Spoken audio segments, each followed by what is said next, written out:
Hello. It's good to see that still some people are here. My name is Ardi Hundt. I'm coming from Mekaya, which is a Drupal shop in Estonia. And my talk today is an anatomy of a Drupal project timeline. My daily job is to run Drupal projects, meaning that I have to talk with the clients, I have to understand what they want, I have to talk with the developers and make them understand what the client wants. And in this process, I see sometimes some problems that tend to repeat themselves. And these problems have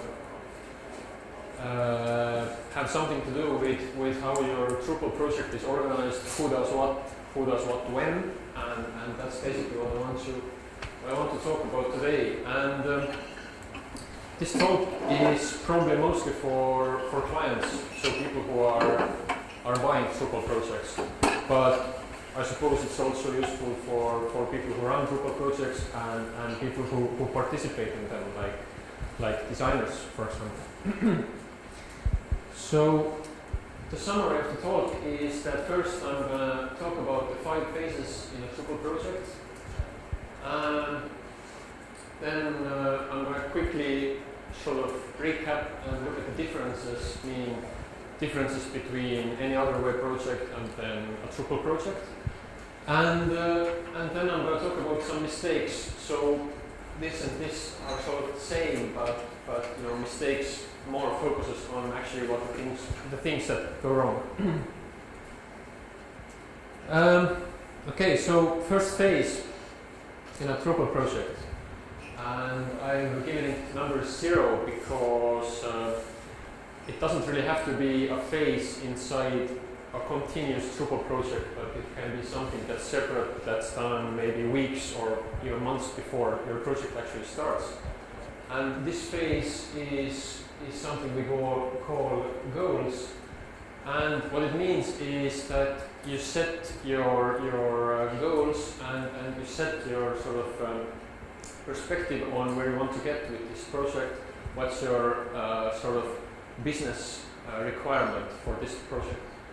And in this phase, I think it's important that you would not try to design or solve anything, and instead just focus on the question, what needs to be done? So, you know, just point out some goals or point out your main problems that you want to solve with this project. And this can be client only, meaning that it's perfectly fine if the client just puts down his goals in any easy form, just write them down, whatever. This is usually something that the client does before coming to us, and that's a good practice. In a public tender process, this is usually something that a government institution does on their own, or maybe with help with some other outside experts. Then the tender starts, and these goals are given to all the possible developers as business requirement specification. So that's sort of the document that comes out of this. So next stage, and this is like the first actual stage in the project itself, is analysis.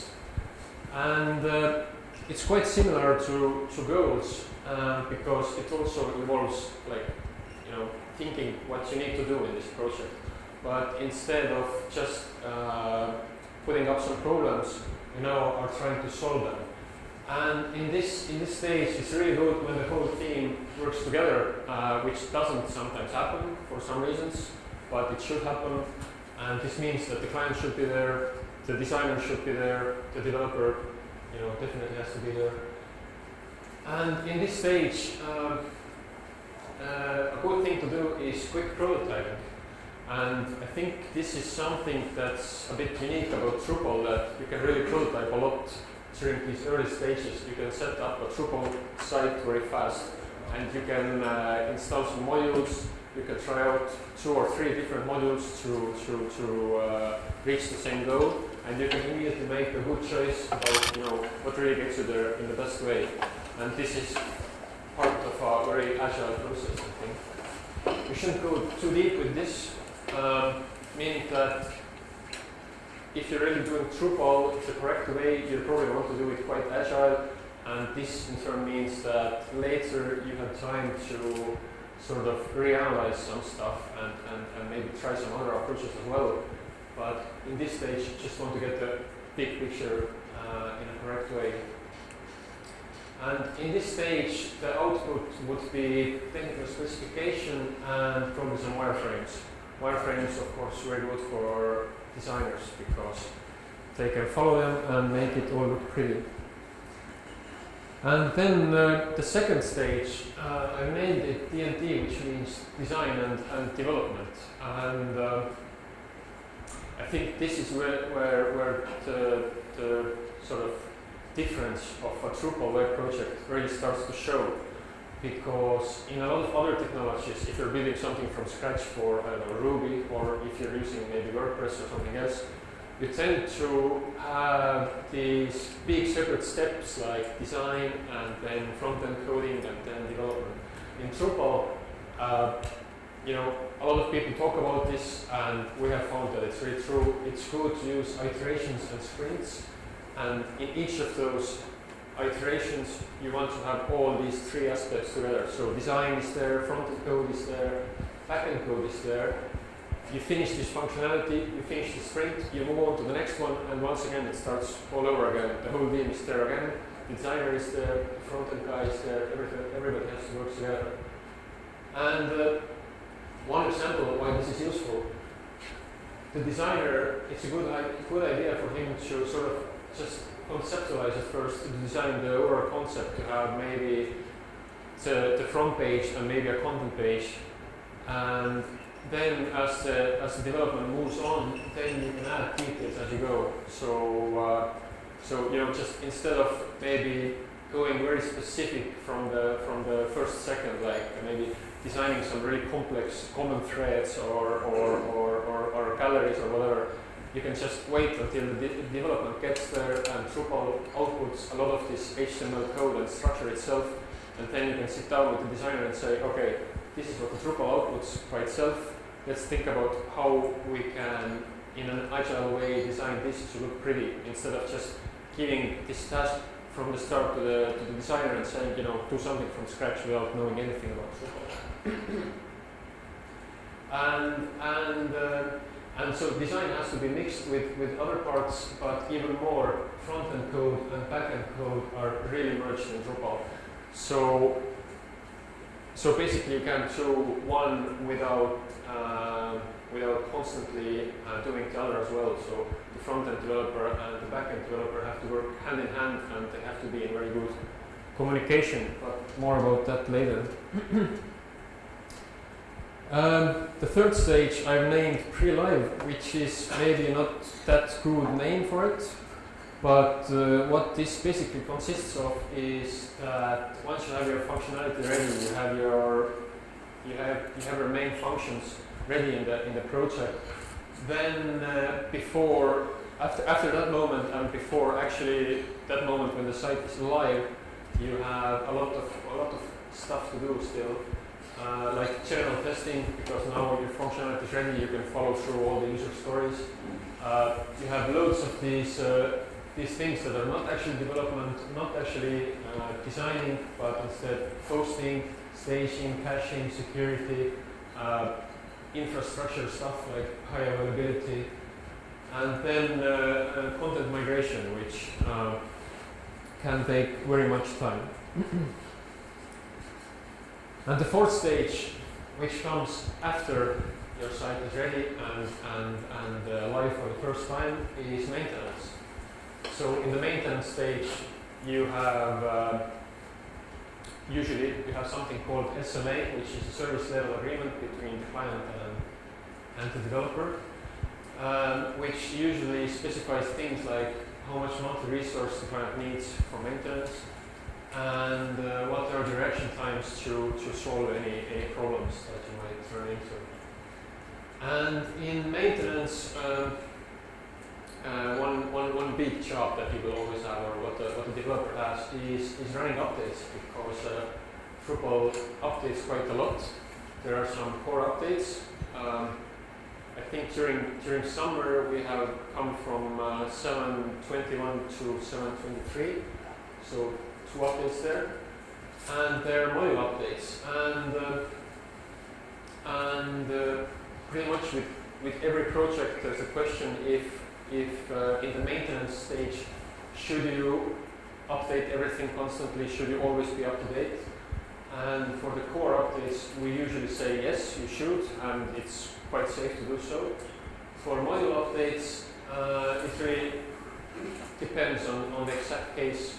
If there's a big security update, then usually big sites want to update that module. If there's no specific need for it, then we usually rather say that there's no need to invest too much resource or money into that. And in maintenance, it's important to understand who controls the updates and keeps the test and live stages or environments in sync. So that's about responsibility, and especially if you have several developers inside one project, then you really need to understand who makes sure that when there's a functionality update, then who pushes it to live, and who makes sure that everything tests well and everything is okay.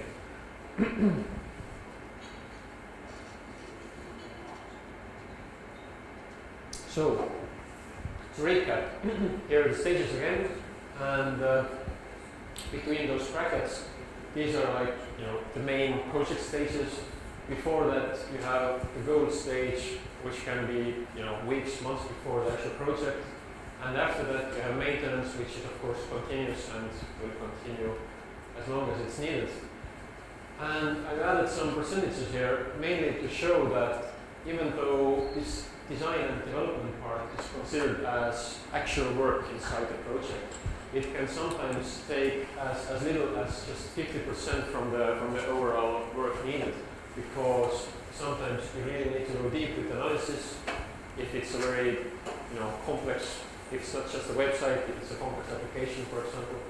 And the pre-live stage, this can take a lot of time as well. We have spent, I think months for content migration, for example. So you need to make sure that you have time for that. And I found this nice picture from the internet, which says the typical design process. So I'm not sure exactly what the author of this picture wanted to say, but I think this illustrates well how the understanding of a web project has evolved and also sort of become a bit different between platforms. And this is probably from more like a designer's standpoint of view, but it's also true for, I think, like maybe a few years ago, or for example for WordPress projects, for a lot of clients to see a web project in this way.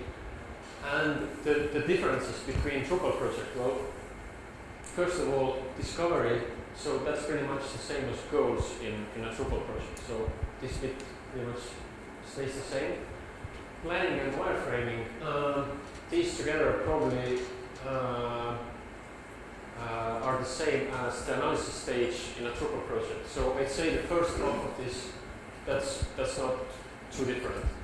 But the main difference is in the second part, where you have like design, coding, which probably means front-end code, just writing static HTML, and then CMS integration, which is really left into the last bit, and is sometimes not even considered that important.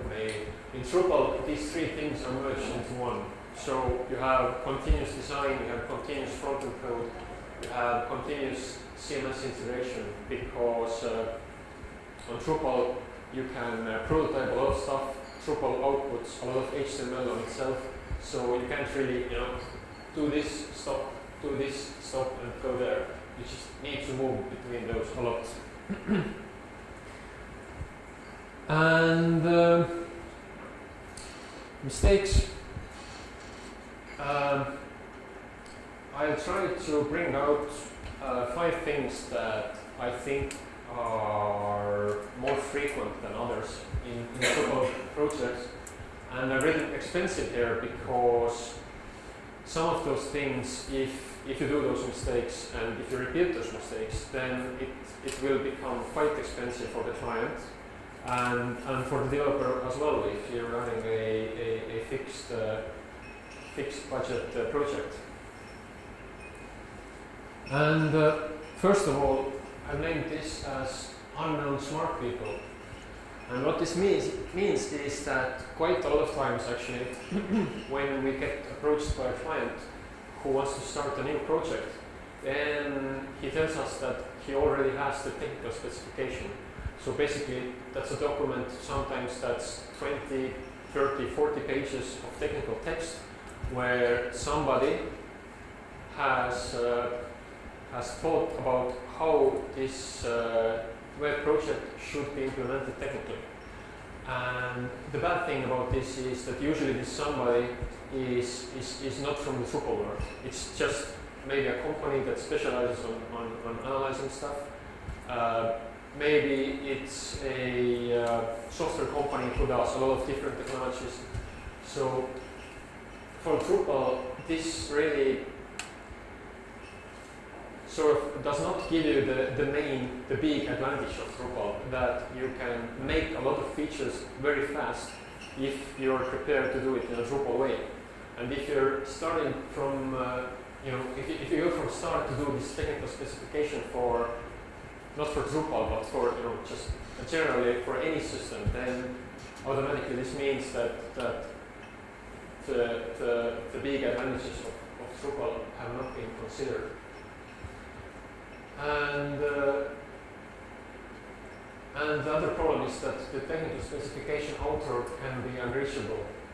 We have had projects where we have been presented with very complex technical specifications, and once we start building the actual site, when we go into the design and development phase, and have to actually implement all this functionality, we read through this documentation. And we start to guess. We start to sort of guess on each page what this actually means, and we can't ask anybody. We don't know what the original author meant because his work is done by now. He has moved on to other things, and even if we can reach him, then he's usually busy, and he's not in the process anymore. So that's bad. And of course, the obvious solution here is to include some Drupal detail into your technical specification stage. So the next one, designer as the enemy.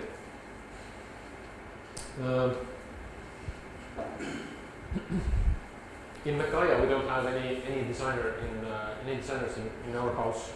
We just have coders front end and back end. And sometimes, when you talk about Drupal things, you hear developers speaking that, okay, Drupal, it's quite nice actually. I like it. I like building sites on Drupal. If it only wasn't for those damn designers who always, ruin everything for me. And of course, half of that is just joking, but it is somewhat true that the mindset of a web designer and that of a Drupal hardcore developer can be quite different sometimes. And the problems with design. First of all, the design is sometimes done before any Drupal prototyping and before the technical specification. Once again, the client comes to us, says that he wants a project and he already has the design. This happens very often actually, and I suppose one of the reasons is that once a web project starts, then the client immediately wants to visualize all these things. He wants to see them as a drawn up form. He wants to see how those elements are placed, and he wants to look at something. And instead of immediately putting everything into design from the first moment, you should really consider prototyping and just doing wireframes, because it's much easier to draw some wireframes, to draw some gray boxes, than to go for actual design done in Photoshop or whatever. And of course, if we get this pixel perfect design and the client tells us that, okay, this is the design, now make this in Drupal and make it pixel perfect, then that's automatically a big problem for Drupal, because for Drupal, features are cheap, you can make a lot of stuff very fast, but details can be very, very expensive. So, if it's just some small things that really has to be like that, and the Drupal module is just not built that way, then you can spend a lot of time changing that. And another problem is that the designer actually will be put into a very awkward position, because the designer has to work as three specialists. He has to be the technical analyzer, he has to be the UX, the user experience specialist, and he has to do his own job, which is graphical design or web design. So, the client just tells the designer that, I want this functionality, throw it up as a design. And the designer is not really that guy who has to know everything about Drupal, who has to know everything about servers or technical details. So it's not a good idea to put him into this position. And another thing that's maybe not so much the main topic of this presentation, but a different presentation altogether, is how this design is actually made for Drupal. Because fortunately or unfortunately, Drupal is a sort of platform which wants to dictate all other aspects of the project. And this means design as well. So, for example, if you use grid in the design and you want to have a responsive website, then using grid really gives you a very efficient workflow. If you don't use it, you automatically lose a lot of work hours. We're talking about 50% here, which could be 50 to 100 man hours sometimes. Next, HTML for nothing, and it's sort of related to the last one about design, meaning that Drupal needs quite specialized HTML and CSS, and in some other web development processes, the workflow is sometimes something along the lines of the designer creates the PSD file, he designs the website, then he gives it to the front-end guy who cuts it up and makes static HTML and CSS pages, and then these things get handed over to the developer. This does not work in Drupal, because if that happens, you can just throw this HTML away pretty much. Because Drupal outputs a lot of HTML itself. You install a module, you create some views, you create some structure, and immediately Drupal gives you a lot of content, a lot of boxes, a lot of labels, a lot of buttons, stuff like this. And this all has CSS classes, it has structure. So the front-end guy will want to look at the structure, will want to look at his design, and then find the optimal way of putting these things together, instead of just blindly writing HTML. And I think there's quite a big difference between the just HTML guy or the front-end specialist, and then the Drupal HTML guy. And we feel in Makaya that it's always best if we write our own HTML code. If there's another Drupal specialist who can do front-end code, okay, that's fine. But if there's a guy who doesn't know anything about Drupal but is a really good HTML specialist, then unfortunately we usually get into some trouble. There's a lot of very specialized stuff in Drupal frontend, how templating works, how you have to interact with your backend developers. So there's a lot of stuff that only can be learned from experience. And if the front-end coder has previous experience with Drupal, then work goes much faster. And like I said a few times already, Drupal front-end guy and back-end guy are inseparable. And actually for us, the best way that this works is that we just, inside one project, we just put this front-end guy and back-end guy to sit behind desks that are really close to each other, and they just constantly be talking to each other, because every structural element that the front-end guy needs, he has to ask from the back-end guy. He says that, okay, here's this view, I need some more labels there, do it. Here's this node, let's have some more fields, do that. And if the front-end guy has a lot of Drupal experience, then he will be able to do this stuff himself, but still there are some more difficult bits. And if we have some projects, for example, where we have front-end guys working from Finland and back-end guys sitting in Estonia in our office, then there's a lot of communicating going on, a lot of emails, a lot of Skype time, and that takes a lot of time. Another issue is labeled just press the button, and this means that once your functionality is done, the functional parts of the site are ready, then sometimes there's this idea or understanding that that's it. Now just put it up there, and it will be maybe just like one day more, and we can have the site live. This is pretty much never true with Drupal projects.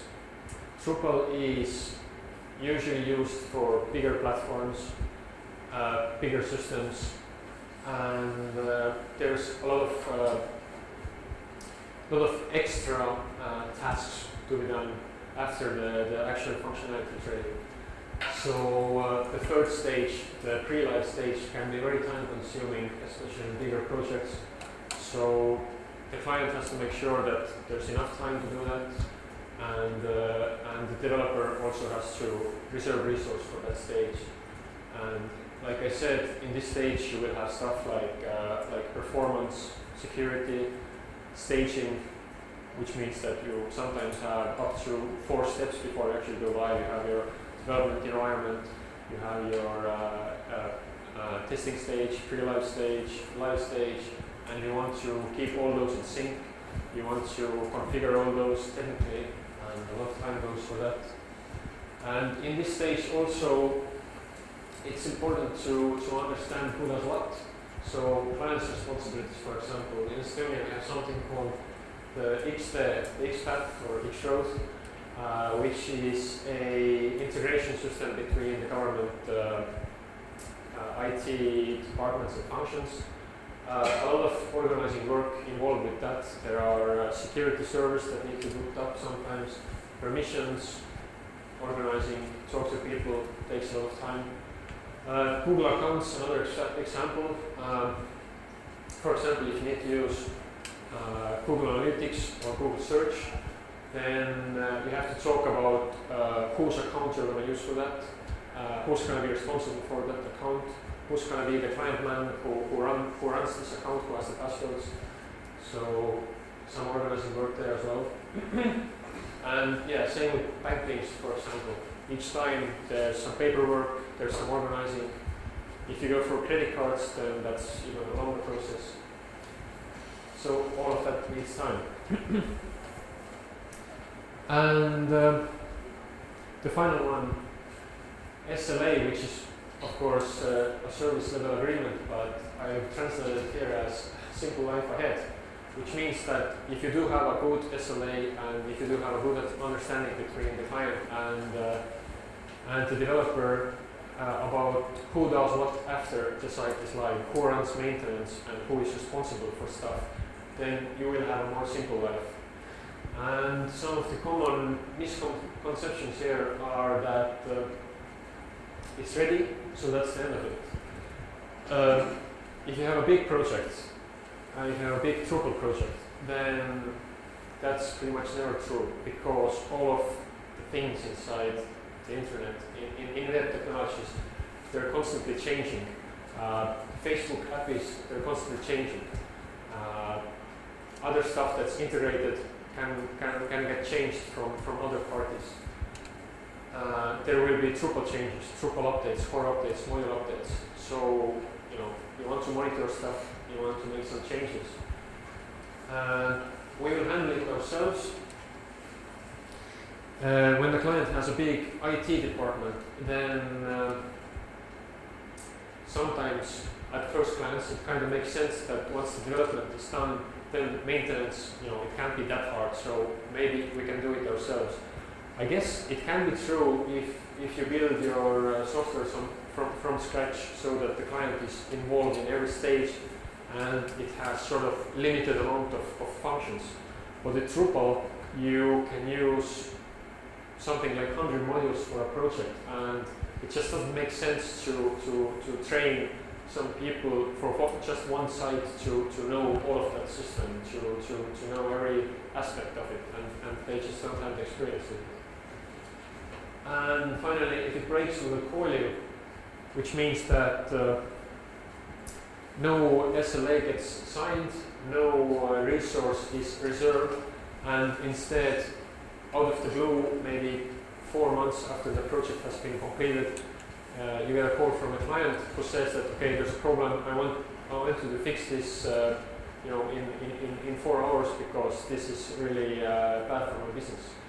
And for a Drupal developer, it's extremely hard to do that, because usually there's other projects, you have a long task list, your work is planned for a week, maybe weeks, and you have other clients who do have contracts and who you have to serve in a faster way. So basically, it's a good idea to think ahead and talk with the developer and say that, okay, these issues might come. I need some telephone support. I need some general support. So let's agree that your support guys will have some time for us, and it will all be developed.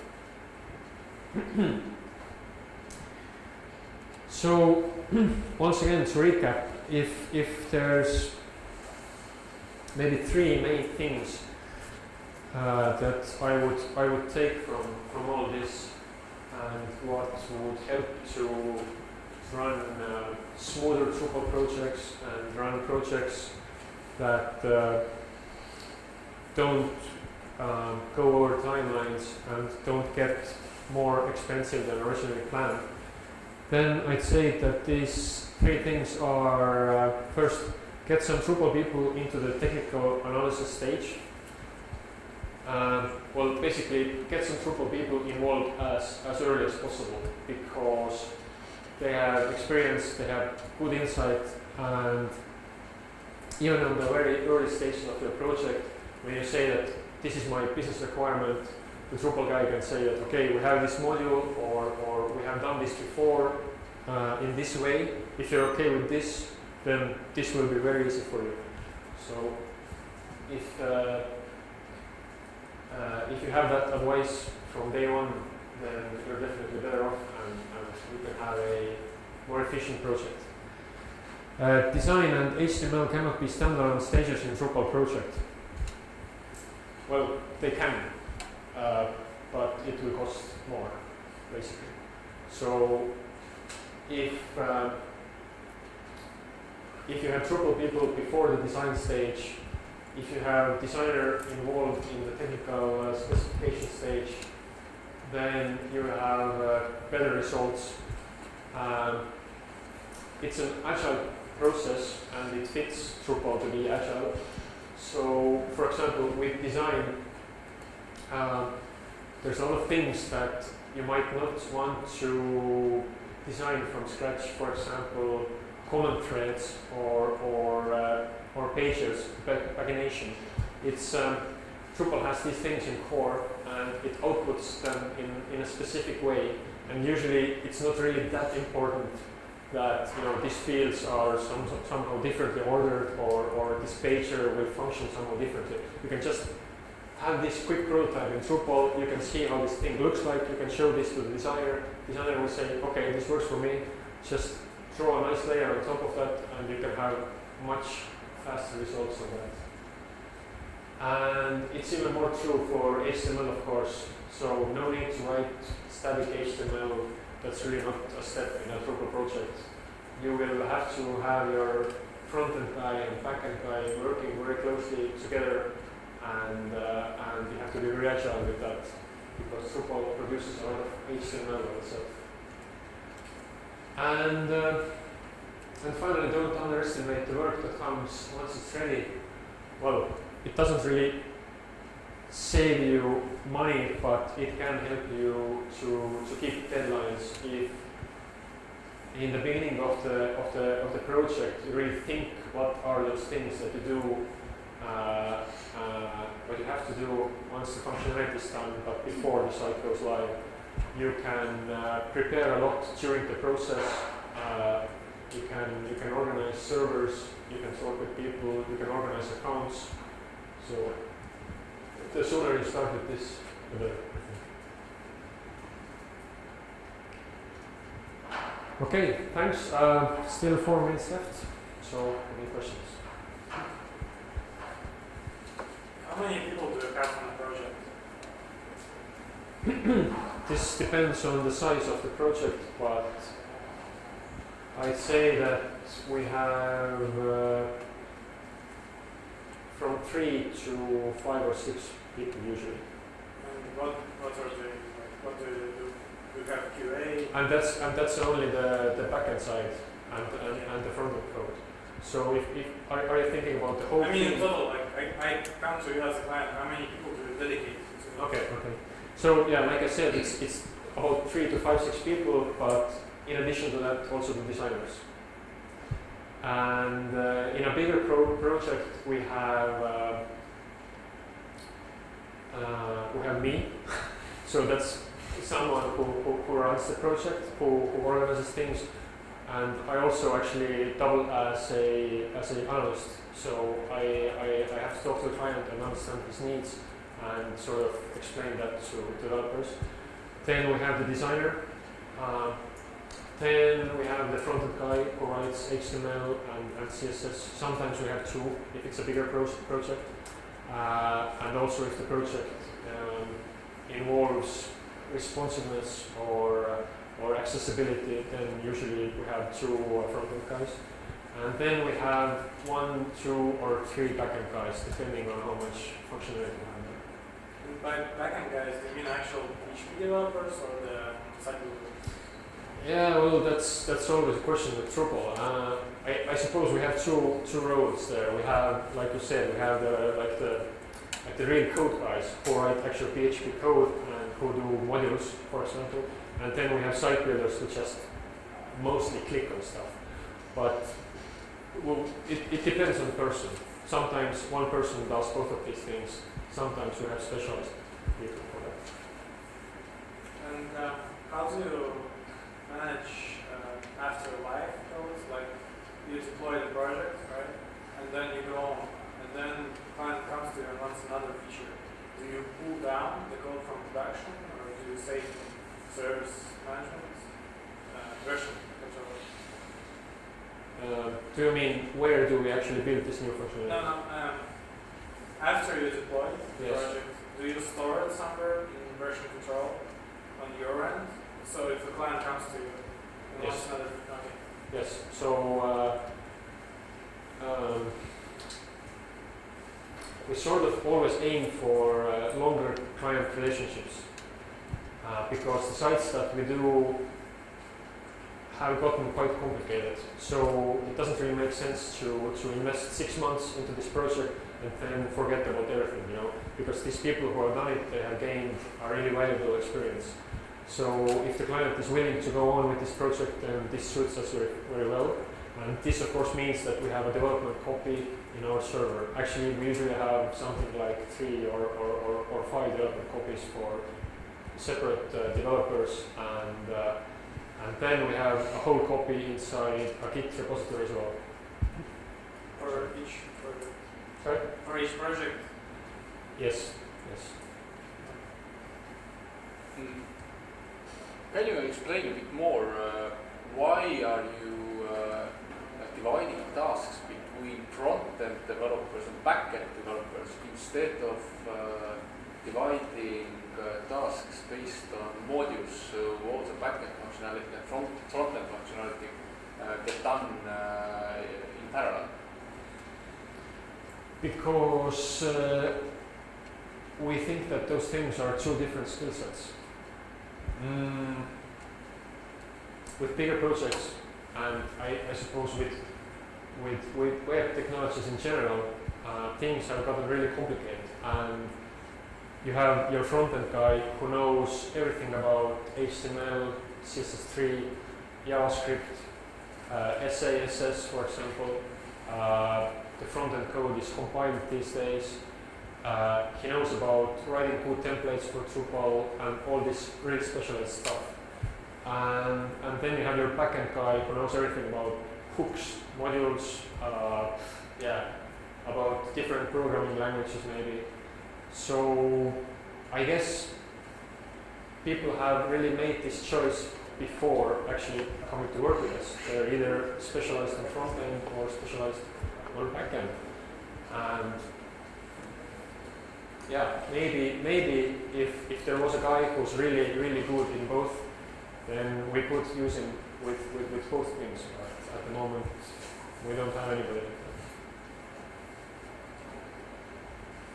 How do you usually get your customers to get familiar with the CMs? Do you hand over user manual instructions, or you offer like training sessions? So basically, how do we train the customer? Yes, to use the system. Yeah, that's a good question. With Drupal, I don't think that there are very good user manuals that really consist of everything. You know, just one web link that you can point to and say, read everything from here. So we usually go for training.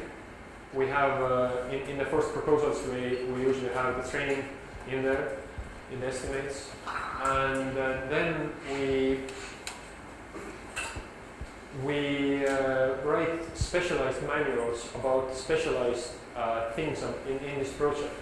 So, for example, if it's a Drupal commerce project and there's some special modules, custom modules that we have made for e-commerce, then we write manuals specifically for that part and give that to the client.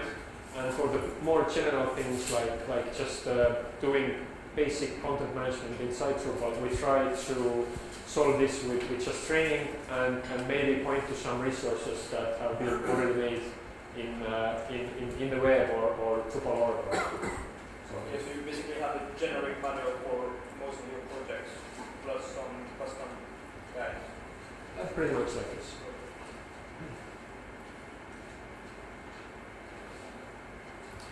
Okay, thanks.